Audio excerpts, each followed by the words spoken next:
Carla Avila. And I'm Kopi Harris. And we are here today on our Magicticity series. And today we're going to talk about Visuals. And how to do the best. Usually many of you are using PowerPoint.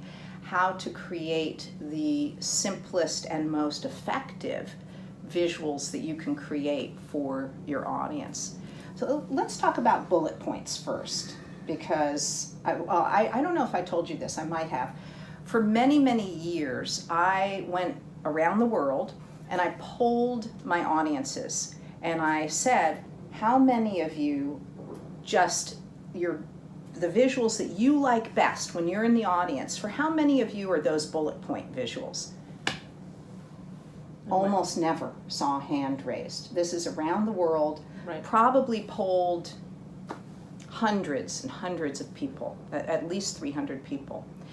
And then the next I would ask is, how many of you like graphs best, graphs or charts? And I would get a fair number of hands for that. Right. And then I would ask, how many of you prefer pictures on your visuals? Yeah, every single hand would go up in the room. Right. But what is it that you create? Now be honest, what is it when you're creating your visuals, when you look back at your presentations, what of those three types of visuals, bullets, graphs, or pictures, what is it that you have the most of? I bet it's bullets. I bet it's bullets. And I bet it's not only bullets. Yes. I bet it's a lot of text. I bet it's whole paragraphs. I bet it's like pages and pages of words. So we know what the cardinal rule of bullet points is. Yes, it's 4 by 4. It's called 4 by 4. Do you know what that means? It means no more than 4 bullets per screen or per page. And I like 3 actually. Yes. 4 is good. 3 is even better, but this is the rule. Yeah. And no more than 4 words per bullet point. Now, I violate this all the time, and I know that everybody out there does. However, if you have that rule at the back of your brain, there is absolutely no way that you're going to then have paragraphs and paragraphs of text. And it's always good to have notes. You can have notes on your presentation where you have all of those paragraphs and bullets, and you can explain it to people. Because what happens is that people are actually reading what is on the slide, and they're not listening to you. They can't do both, so they're going to miss one. Yeah. And most likely it's going to be listening to you. Right. It's because it's more attractive sometimes just to look somewhere.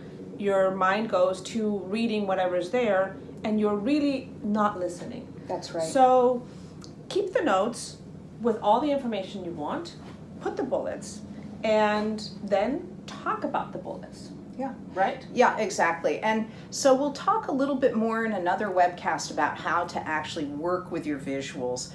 But the number one rule is do not speak while you're looking at your visual. And the 4 by 4 rule makes that an easier rule to follow.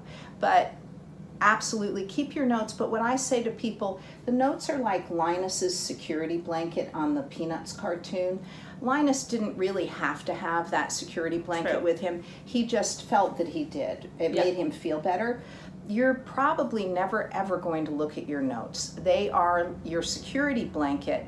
You really don't actually need those. And I want you, and Carla wants you, we want you to feel confident enough in your own knowledge so that the bullet points that you have on the screen help to remind you of what it is you want to say about the topic, but you're the expert. You know your subject.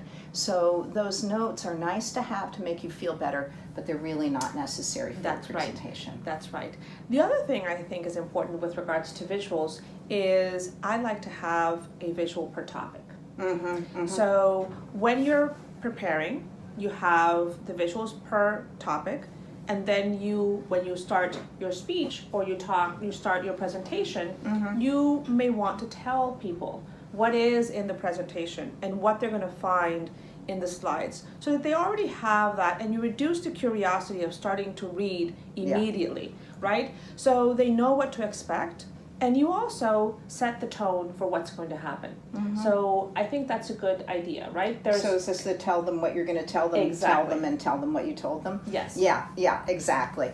And so we also had we have a podcast on when you should say your overarching message for your talk, which should always be right up front. And then your slides are actually evidence that support that message. Right. And that's what a lot of people get confused about. They think that the slides are really the focus of your talk. The slides aren't the focus of your talk. You are. So you want to make sure that, as Carla is saying, the slides don't actually take away from you. And research has shown what you said, that most of us, so some people absorb information through their ears. Some people absorb information best through their eyes. They're more visual. The majority of people tend to absorb information visually. So when you're spending a lot of time, your audience is looking at all of your text, they are being visual, and they're doing what audiences do. They're reading all that text, and they can't hear you. They can't do that auditory sense. And what if half your audience is more auditory? Well, then you're making them ignore your visuals. Right. So what use are they? So that balance is really important. Let's just go back to those 3 types of visuals. Anytime you can put a graph in your presentation or some sort of chart, graphs are great for numbers. They're great for comparisons. They're great for proportions and percentages. So have pie charts, have graphs, bar graphs, have line graphs whenever you possibly can. Do not show charts of numbers.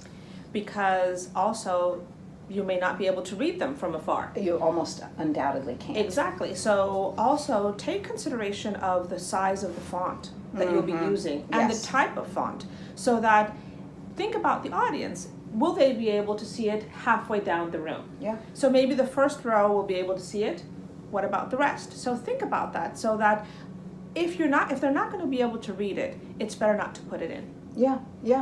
And then so that's very, very important. I have a lot of clients, especially my mathematicians or my quantitative analysts, who override the minimum font size in PowerPoint.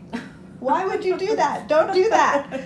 And then here's the other thing, let's not forget about pictures, because in this global poll that, yes, I realize was very informal, but nevertheless legitimate, this global poll that I did, everybody preferred pictures. And that's, if you look up things online, I think you'll see that that's pretty common. Where can you have a picture? Right. Where can you have a picture in your presentation? You know the expression, a picture is worth 1,000 words. Exactly. And it really is. You do not need those thousands of words if you can illustrate something best in a picture.